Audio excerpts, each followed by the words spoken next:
जी नमस्कार। बहुत बहुत धन्यवाद, आपको बहुत बहुत बधाई, बहुत बहुत धन्यवाद। जैसे आप बहुत भव्य और दिव्य दिख रहे हैं। और आप क्या, अरे आपको ताकत तो है, ताकत तो अच्छी है भाई।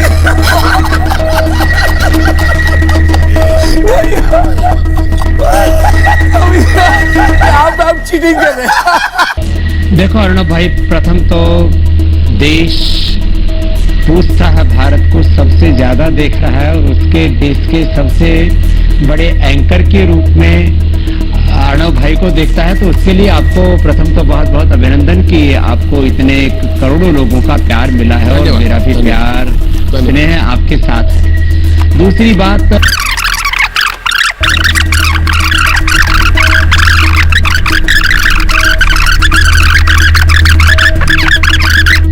दुनिया में सबसे सशक्त तरीके से किसी देश ने जंग लड़ी है कोरोना के खिलाफ तो भारत है, और उसमें मोदी जी ने सारे इनिशिएटिव लिए।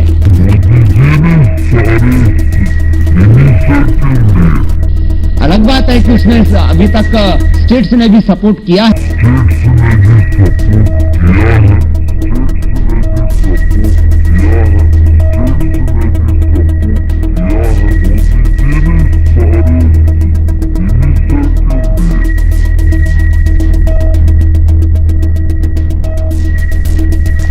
बाबा रामदेव को विभिन्न चैनलों के द्वारा एक राजनीतिक विश्लेषक के रूप में बुलाया जाता है, इसको आप कैसे देखते हैं? देखिए, कॉमेडी जिसे मजाक कहते हैं वो दो तरह का होता है।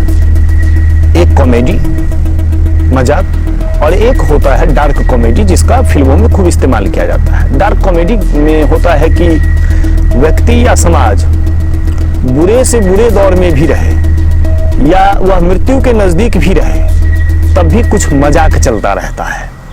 तो मैं समझता हूं कि बाबा रामदेव को स्टूडियो में बुलाना उसी तरह का डार्क कॉमेडी है। अरे बाबा रामदेव योग जानते हैं और योग भी जानते हैं, तो भारतीय, मेरा एक चैलेंज है बाबा रामदेव से, भारतीय समाज के किसी भी गांव में आप चले जाइए, वहां कम से कम 5 लोग तो आपको जो अवश्य इतने मिल जाएंगे जो बाबा रामदेव से थोड़े बहुत ज्यादा योग जानते होंगे।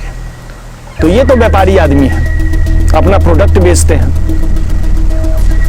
फिर इनको एक एक्सपर्ट के रूप में, राजनीतिक एक्सपर्ट के रूप में, तो जरा इनका राजनीतिक लेखा जोखा देख लीजिए।